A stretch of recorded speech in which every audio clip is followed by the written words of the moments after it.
Today we're talking about a paper that Lisa actually got me onto, Mhm, which is mhm. parents' use of social media as a health information source for their children. So a scoping review. Basically, what they did was it's kind of like a systematic review, but a scoping review is a very early version of that. Mhm. They were looking at how parents use social media to find health information for their children, what motivates parents to engage with social media to seek health information for their children, and how do parents seek to understand and evaluate the health information they find on social media, and how does social media impact parental health information seeking. Now, these guys were heavy in the medical side of it. Mhm. They searched almost exclusively medical databases. Their questions were very medically oriented. So um, while it does focus on the medical stuff, there is a lot of parallels that I noticed when reading this of social media in the parenting space as well. So what they found 42 studies that met their search criteria, and we can talk about that later. And they found that parents use social media for information about specific health concerns, both before and after a medical diagnosis for their child. And they're motivated to engage with social media as they seek out extensive information based on lived experience from other parents, as well as social support and community. Um, and yeah, that's pretty much it. That's what they use it for. There were positives and negatives, as Lisa pointed out in her original post. So go and see that if you want a very quick Mhm. primer to Mhm. it. But yeah, I'd love to hear what you guys think of the paper, and we can just start, rolling through it. I can share the paper when I find it. So Yeah. have a chat while I find Yeah. the paper. So this one was interesting to me. So I've got a public health PhD. So my background is my PhD was on a physical activity program and implementing that within an existing service. And you can probably hear my son laughing in front of me. He thinks my PhD is really funny. Um, and my postdoc work is about mental health now, mainly. I'm sort of moving between physical health and mental health, but that's sort of by the by. So this kind of stuff is really interesting to me because I think for a long time, when you went and saw your doctor and said, "Look, I've read online XYZ," they sort of give you that look like, "Why are you doing that? Why are you reading? Why are you googling? You shouldn't be doing that." Reading. But that's yeah, but that's the reality of parents these days. Is um, in between that time before you get that appointment with your doctor, or even you might not even put in that appointment, you're going to be googling your kids' symptoms and what's going on for them, and trying to figure out what's going on. And so this paper points out, especially at the end, that health providers need to start taking this seriously, what's on social media, and really not treating parents like idiots for going and looking for this information, and rather empowering parents to find information that's actually accurate, not sensationalized, all that kind of good stuff. So I found this fascinating when I found it, from that perspective, because I'm really interested in how research implements into the everyday lives of parents. Um, Yeah. and so when I did the post on it, I sort of broke it down into the good and the bad and the ugly of accessing health information through social media. I thought that was a nice way of really spacing it out. Because there's some, and I think Jessica's just joined. Maybe we should say hello. Hi, Jess. Hi, how you going? Sorry I was late. I had another meeting backing right into this. That is totally fine. We are recording now, just so you know. Perfect. Brilliant.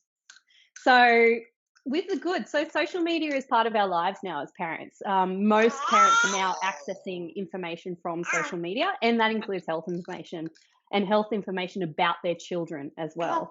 So the good thing is that people are finding community through social media. They're finding people who have the same lived or similar lived experience to them. And I think in this paper they reference I think it was in pregnant women that they had increased levels of empowerment and social support when they found that community through social media. So it's not all bad news, and we don't want to poo-poo on the health information that we do see on Instagram. And obviously, us all sitting here, we put information out on Instagram as well. So we've got this invested interest in making sure that information is accurate and it's not it's not terrible. But there is a beautiful paragraph at the end, I think it's in the discussion or the results, about how social media can create echo chambers as well, and how that can lead to a groupthink where one particular message is passed on and on and on and on and on until the parents believe that that is the truth. That is a singular message, I think they say in the article. Yeah. Which is a bit scary, and it can happen really quickly because we're social creatures. We want to be accepted. So if we dissent to that idea, we can feel ostracized or out of the group. So we want to believe what the group is telling us, and that really tests the health literacy of parents. And I know for myself, and I think Kristen, you've spoken about this before. When we were new mums and we're looking on Instagram, and even though we're scientists, we can easily fall in the trap of believing the things that we're shown, and we end up buying courses and things that don't align with our values as a parent and as a person. So yeah, that's sort of an overview of my perceptions of the article and how that relates to the parental experience of being on social media. Yeah, I think it's a really information heavy. Like, there's a lot of good information in there. A lot of this has to be couched in the fact that this is a review of English papers only, which is always the case with scoping reviews and systematic reviews. They almost always have an exclusion criteria that says English only. That doesn't mean that other cultures' papers are excluded. It just means that they have to have been translated into English. And when I was looking at the participant demographic breakdown, or really like the country of publication breakdown, the majority of it was US, and then there was Australia and Canada and the UK, and then one for like there was only a few that were non-Western cultures. So a lot of this information is really specific to Western cultures, and we don't really know much about how it's going on outside. And I find that really interesting because social media exists outside of, America, Australia, Canada, and the UK, but it doesn't feel like it sometimes, particularly in the literature. But it is, I think you make some really good points in terms of like clinicians' attitudes towards parents going, I did a bunch of research, this is what I found, or like this person on social media said this, and they have this really like negative opinion of it. And one thing I found really interesting in the paper, okay, they did a pretty poor job of describing who the parents were that were more likely to seek. I'm just going to try and find it for you here. Oh, God. Thank you, Adobe. So it talks about like qualifications, like education status and things for the people who actually, why won't you highlight? I just want to highlight. Who actually engage in it.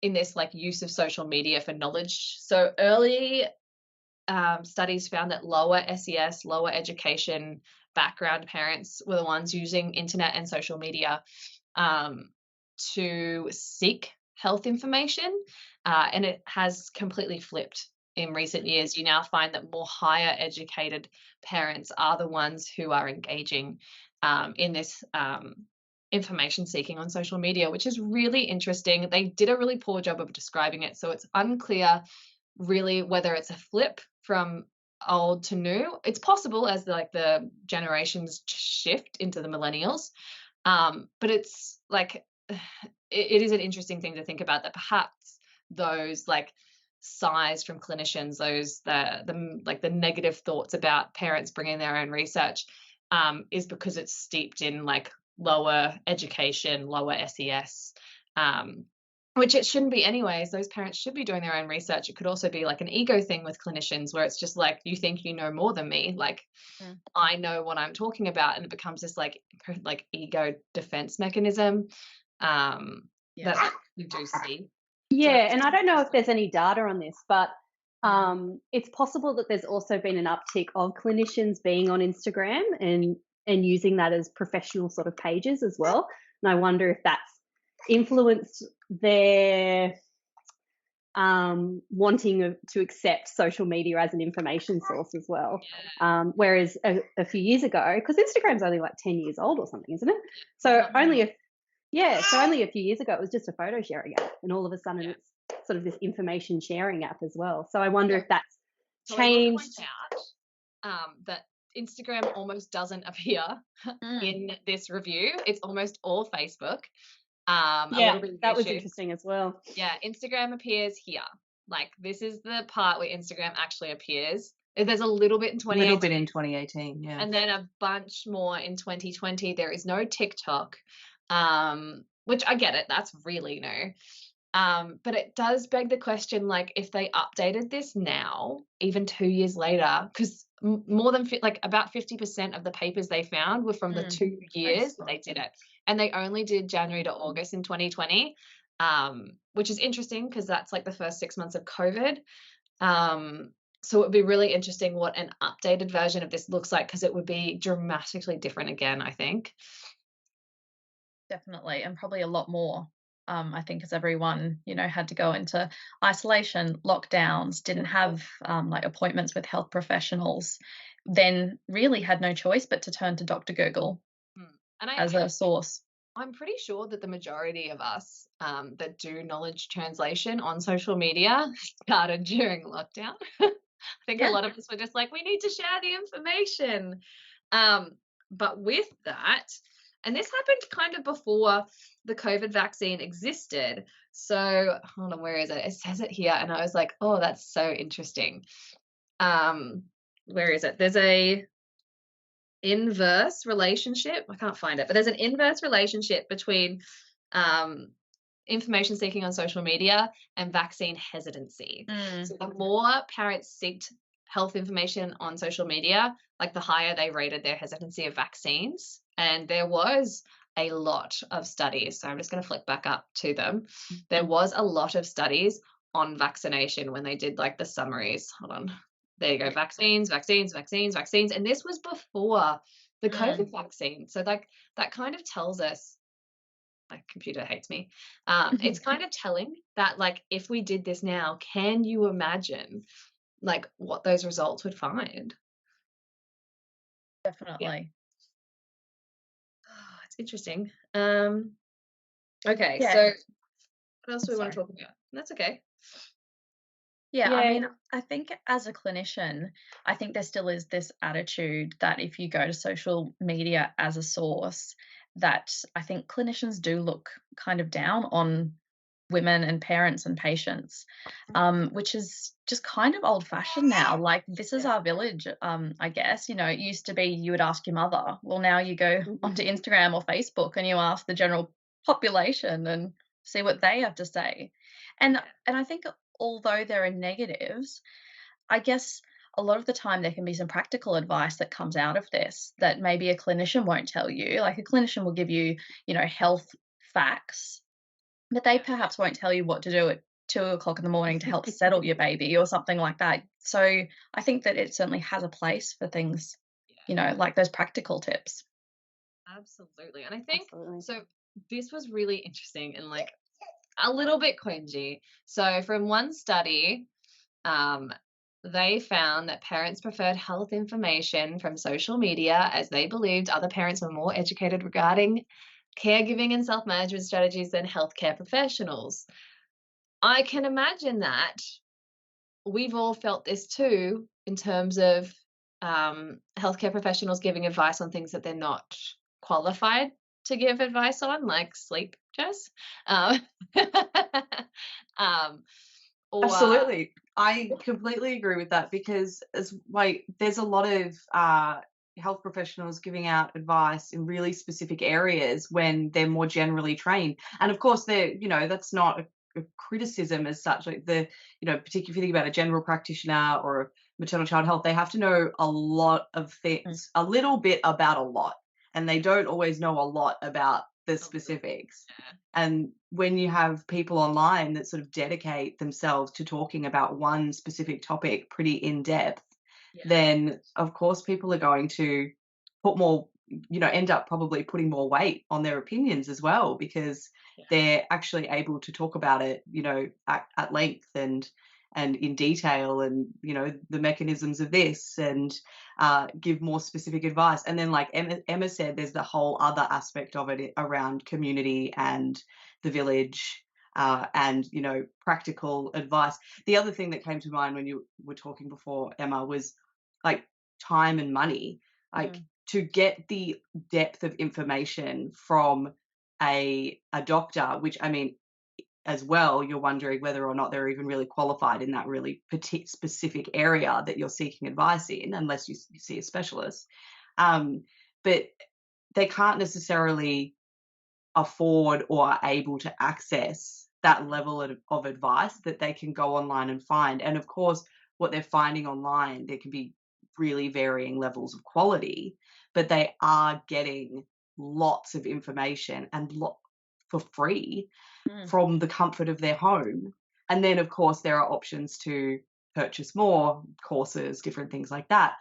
But a lot of it is free. It's just right there. All you have to do is keep scrolling. So, it's easy to see how people end up putting more weight on information they're getting from social media than they are from healthcare professionals.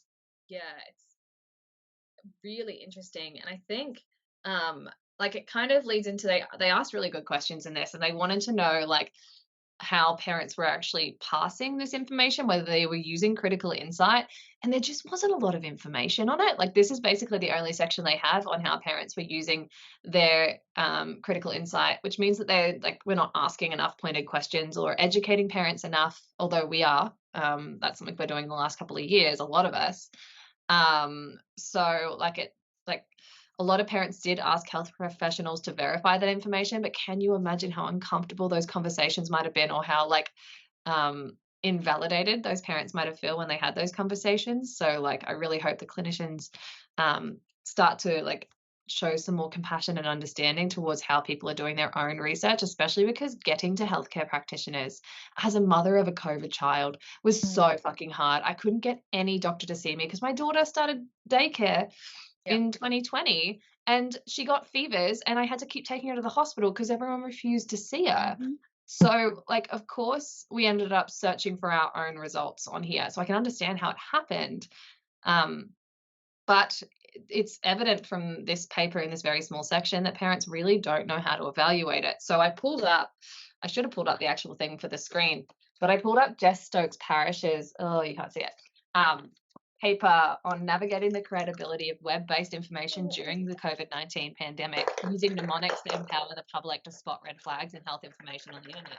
Do you guys follow Jess Stokes Parrish? Yeah, so her crabs model of exactly. credibility. Yeah. So it's so good. My favorite thing is when she goes, she steps through it, either in a post or on a story, she'll apply crabs. And what it does is it helps you figure out how to evaluate whether the person and the information being provided is a safe and reliable source of health information. I am waiting for her to apply crabs to my work so I can know how to do better, because I think crabs not only provides a framework through which parents or anyone can evaluate the information provided on social media, but I also think that professionals can use it as a way to be this is the standard. There wasn't a standard on social media knowledge translation. This is at least one standard. It's in the health domain, but I'm sure it can be applied to other domains as well. Yeah, I agree. I think it's great. And I mean, as you said, even people who are professionals, even people that, do have credibility and expertise, it doesn't mean they don't fall down in the way that they interpret information or disseminate information, because everybody is a human at the end of the day. So we need checks and balances to improve. And it's a relatively new thing. It's a new medium of communicating all of this, really dense information in a way that parents can access and digest and apply. And there's not really any, we're just applying the skills that we've learned in a completely different, for a completely different reason, or in a completely different way, how to construct or arguments and do research and all of that, and then translating it over to social media. And I think that there are I don't want to kind of toot our own horns. I think, we do like do a good job. We can always do better. There can always be, we're learning as well as we go along. So Yeah, I do think so. I think that's something really interesting, and it's a good parallel, is that sometimes science communication, so from practitioners, can become so like distilled and sterile that it's just like, this is science, it's this way or no way. And doesn't that sound like an echo chamber that like just reinforces the message until it's just one truth? And I think a lot of us, and the marker of a good science communicator on social media is someone that goes, this is what we found in the science. However, like this is how science works. It creates averages, but there are children that sit outside of that. Their science changes and it updates. So this is what we know now, but it doesn't mean that it's going to stay that way. We acknowledge that research looked at this in the past, so no wonder your parents are confused. Like this is so having like this more transparent and vulnerable approach is something that kind of goes at odds with people who stake their identity in their intellect. And when you put that on a social platform and people are like, well, hold on, wait, like you're wrong, it almost turns into the same thing as an echo chamber where professionals will double down. So I think that's a kind of important thing to pull up here. Not that it's in the paper, but like it's an important thing to know about social media science translators, really. agreed. Absolutely. Yeah, and I think the thing is that social media as a creator can funnel you into doing it a very specific way every time, because that's what gets engagement, that's what gets the likes. And we're human beings, we love that dopamine hit, somebody liking our post. So, there almost need, like Jess was saying, there almost needs to be that, checks and balances on us to go, oh, wait a minute, are you just saying this one tiny little finding in this one little paper, making it this big deal so you can get those likes? Because we enjoy that as human beings. And what's stopping us from doing that, and what's keeping us honest? Because at the moment it's just up to us as individuals and perhaps people who critique our posts as well. And as academics, we're in the academic field, we're used to being critiqued constantly. Our presentations, our grant applications, our papers, basically everything we do, almost down to every single paragraph we write, is open for critique. But it's completely different on Instagram, and you can see how it could possibly go rogue over time when we have that open ability to write anything we want, unless we have discerning followers who are able to sort of go, wait a minute, that doesn't sound right, can you explain this more, that kind of thing. So even though a lot of us come from a good place, you can see how we can spiral down that pathway of not being critical enough of our own work that we're putting out there. I think so. And I think one of the things that this paper doesn't talk about is whether parents commented and asked questions on these social media posts as a critical viewer. It doesn't really get into that level of detail, but like as a creator with, videos with millions of views, like the people are having brilliant discussions. Like I'll bring up an old school like way to test kids like development, like a Piagetian task, which a lot of them haven't held up to scrutiny. Some of them are still okay, but people will be like, how do you know that the child understands the difference between amount and same and different? And it's like, that is a brilliant question, and that is a scientific question worthy of exploration. Those are things that spent 50 years going unrealized by scientists, and you figured it out in a 30-second video. So I love when people comment, because then that person comments and then the other people look at the comments, and all of a sudden you don't just have one person who's able to like have critical insight. You see that person have critical insight, and then that gives you critical insight, and then you apply it to the next thing you see. And just as fast as misinformation spreads, so can critical insight. And I think that's a really interesting thing that I think we should explore. I don't know if it's been explored, but I think it'd be really cool to look at how, because I feel like they've done those things where they track like the network, like they do a network analysis of misinformation spreading, but like of critical insight spreading. I don't know. It'd be fun. It No, I sounds agree. I difficult. think that's Yeah. a really interesting point because I've noticed a similar thing. I hadn't really given it a lot of thought, but it's easy to focus on, the negatives and the misinformation that spreads. But I, even notice sometimes I have followers who will tag me in comments that they make on other things around Instagram in areas that I try to stay away from. Otherwise, I get a bit rageful. But it doesn't always work. But so, and some of the comments they make are just brilliant, and I kind of think, I mean, obviously they're a critically thinking person anyway, but they're taking all of this information that they're finding, and it is informing their opinions and everything, but it's also allowing them to critically evaluate information that they're getting from other sources that maybe even 6 months ago they were holding information sort of evenly around the place, and now they're really managing to sort of pass out what they're finding and look at it more critically. Like, I love it. I get such a kick out of it when I see those sorts of comments. And obviously people don't always tag me, but when they do, very happy. Citizen scientists at their finest. I feel like that's what's kind of happening, is that we are creating communities of citizen scientists. Absolutely.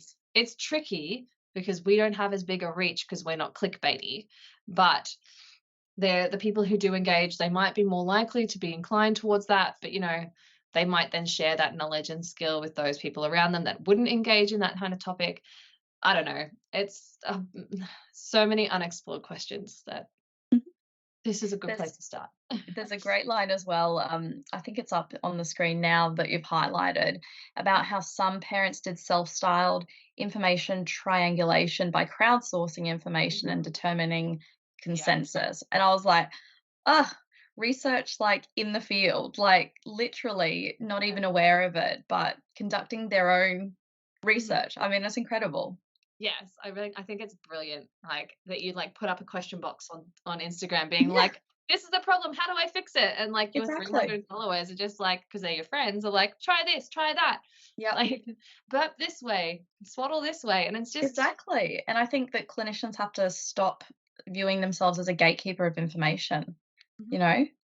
Yeah. Sometimes to- as well, it can sort of veer into almost, defensiveness around.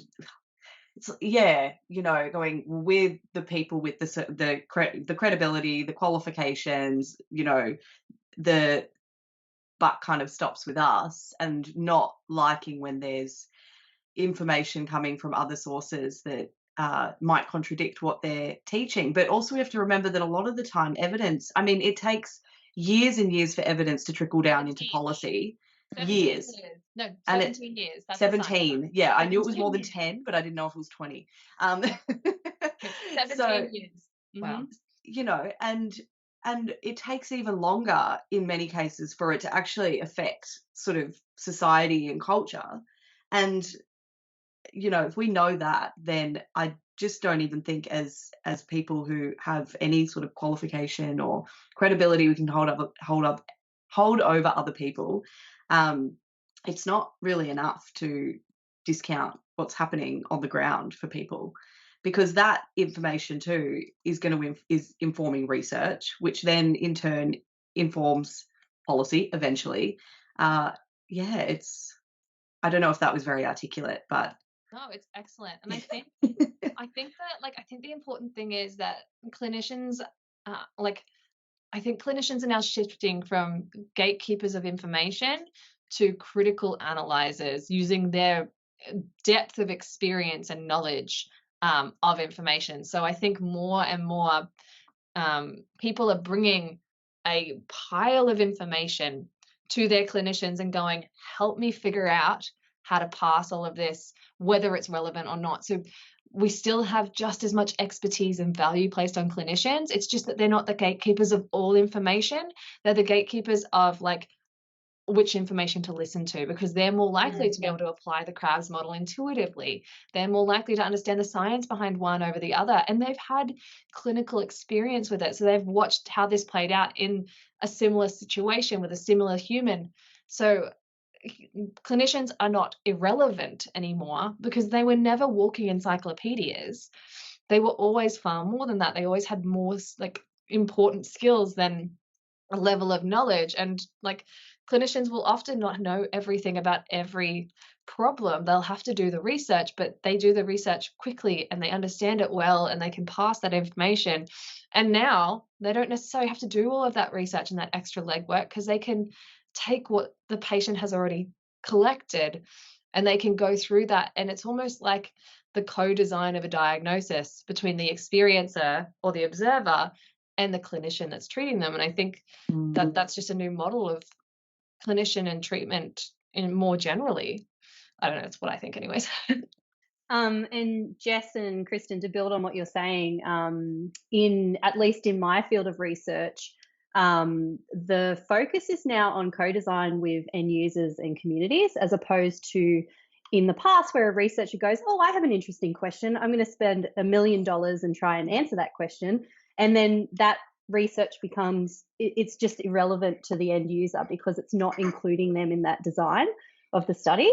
So I'm pretty sure in the investigator grant, which is a health and medical research grant that early career researchers in my field have to go for in order to fund all their research, there's a section in there where you have to say how you've collaborated and co-designed with the community, because it's just a huge waste of money if you don't.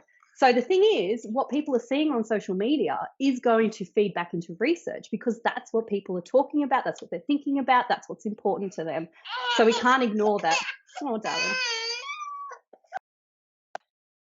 Yeah, I think that you are incredibly right, Lisa. I think co-design is so central to a lot of this that citizen scientists, parents, people on the ground are seeing things that clinicians aren't, because there is one clinician living one life and they are seeing hundreds of people living different lives. So this is like a phenomenon, sorry,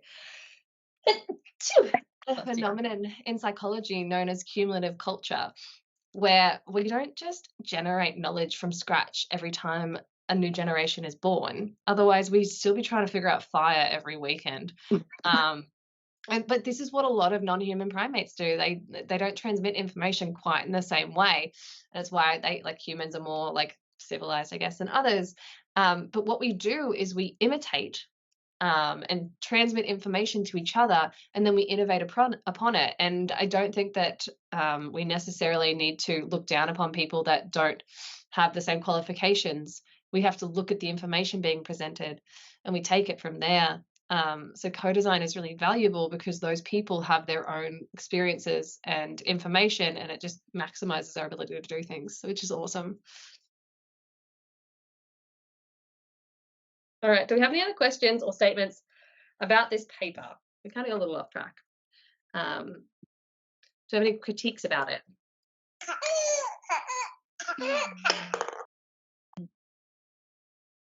I really loved this paper.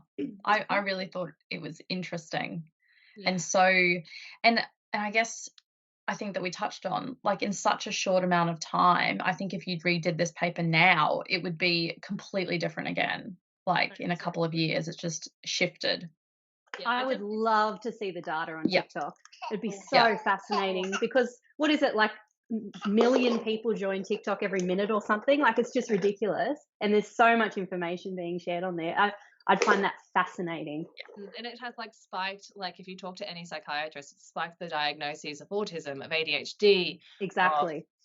of other health like issues. Like it's just mental. So I think, yeah, the biggest comments on this paper in terms of like its limitations have to do with its sample and the fact that it's already out of date because this moves so quickly. So it's a super Western sample, and it's only like the only platforms it really looks at are Facebook, Twitter, and YouTube.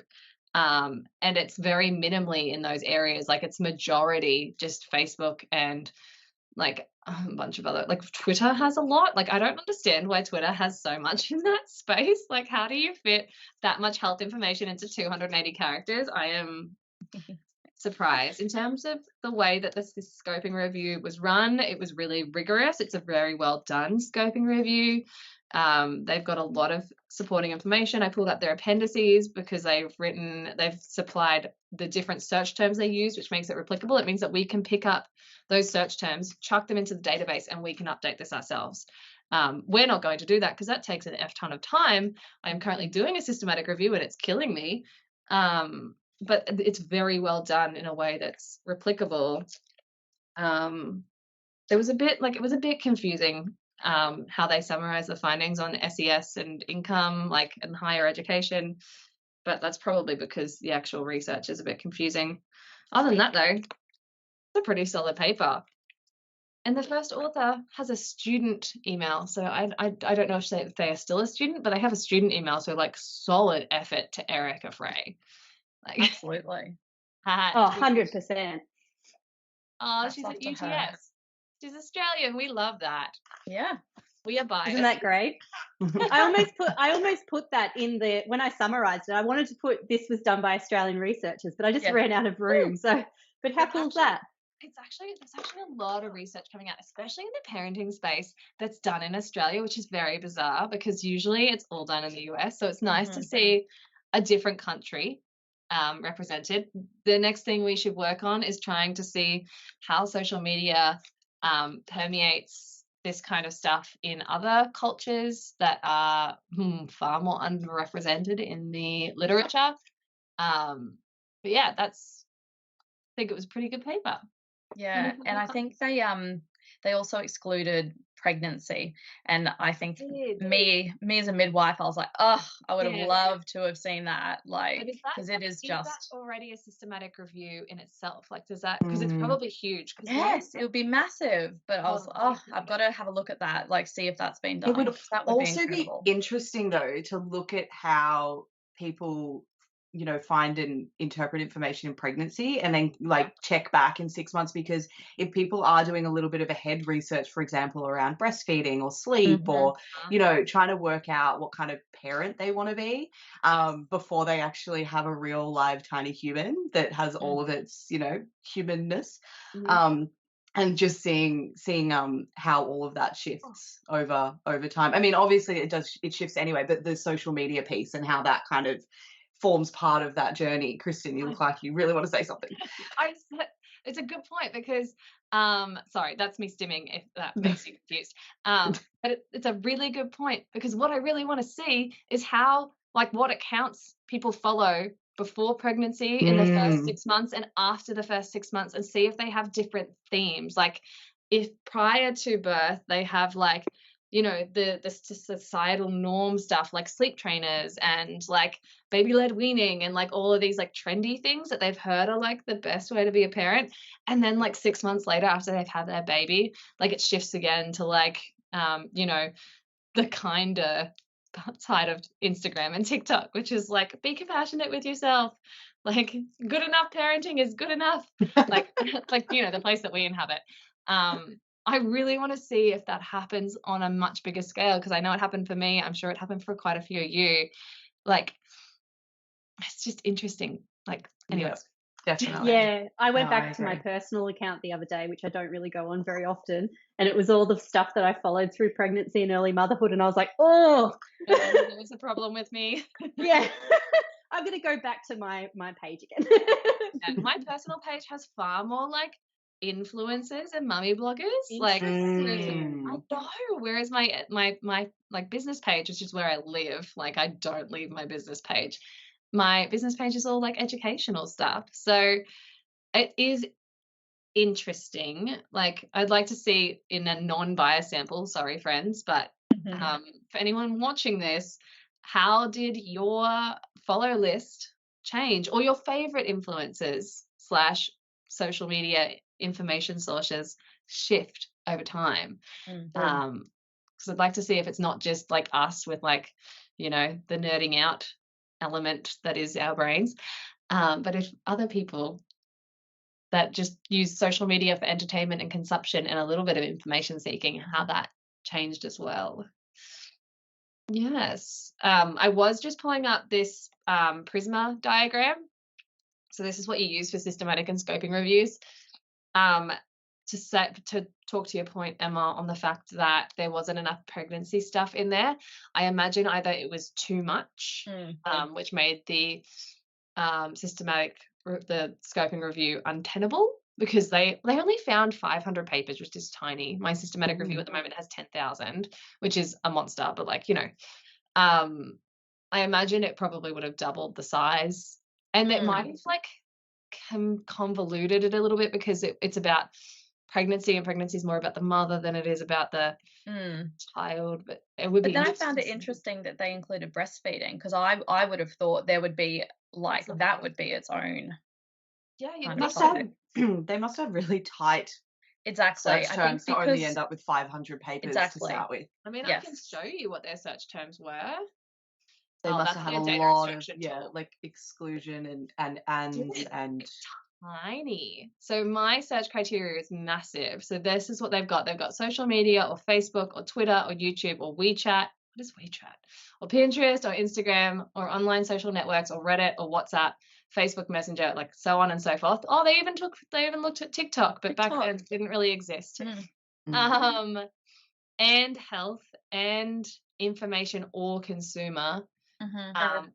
And that's the W/3 means with behavior, seeking, engagement, or need within 3 words of information or consumer. I know this is really hard to pass if you've never done a systematic review like this. This is all just like you work with a librarian at your university, and they're pretty much specialized in these. good So old yeah, Boolean. I know. The It's like hell. normal browsers used to use Boolean search terms in the Mhm. same way that like journals do, but now it's changed with all algorithm and trying to predict what you want to find, so it just doesn't work the same way anymore. But the just standard Google used to just work exactly the same way. Yeah, I know. Isn't that terrifying? Mm. Google is much friendlier now. Google Scholar knows exactly what I want when I ask for it. Yeah. But yeah, so they didn't actually have a huge amount of search terms. They were mostly looking at the title and abstract, which is pretty standard. They didn't have any exclusion criteria, which I find pretty interesting. But I guess they like probably didn't need it if they ended up with such a small population anyways. You really need to be careful about exclusion criteria anyways, in terms of like putting it into your search, because it might take things out that are actually relevant. But yeah, they did a really good job, as far as I'm concerned. But you're right, there was a lot of breastfeeding. Where is it? Hold on. One breastfeeding. um, I feel like there was more than one. Maybe it's I I I'm did sure I see. saw a I thought I couple. saw a 3. couple. Yeah. Yeah, there's 3 on breastfeeding. There's a lot on vaccines. There's a Mm. few on autism. Dental trauma really surprised me. Yes. Um, Rare genetic disorders. why is there so many searches on measles? Like, I thought we'd really like gotten on top of that one. Is that like linked with the vaccine? Definitely. Yeah. I would think it forms part of that whole orbit. Yeah, I'm surprised there wasn't more type 1 diabetes, because that's a pretty prevalent like place where parents need a lot of support. There is some ASD, and there was some general information. I feel like there's another table that tells you. Oh, this is just more simple to look at, I guess. But yeah, so I don't know. But there was some breastfeeding. Most of it is self-management and self-directed healthcare. Where's the other breastfeeding one? Self-directed healthcare. Because like there isn't really healthcare allocated well for breastfeeding, so that's not at all surprising. Yeah. I would imagine there'd be a Absolutely. lot of, is this normal? What Yeah. do I do if My baby's clicking while she sucks? Is this normal? Yeah. So complementary feeding, I guess that might be like weaning. But anyway, so a few of the things that you'd think are more common in like the parenting space, like breastfeeding and feeding, kind of And also. sleep. Like, Yeah, is there sleep on here? I didn't see. I didn't think, which I was surprised that. But again, that might just be the sort of more recent push Yeah. towards less mainstream sleep training, and Yeah. So it could just be that it's more emphasis on the medicalization. But I think a review like this for like early parenthood challenges would also be really interesting and telling. But I am not about to do that because I'm at full capacity. So someone else has to do it, please. Yeah. Any final remarks? No, cool. No. Go Journal Club. Well, I'm going to get us all to say goodbye, and then I'm going to stop the recording so we can chat. All right. Bye, Chris. Thanks so much. Bye.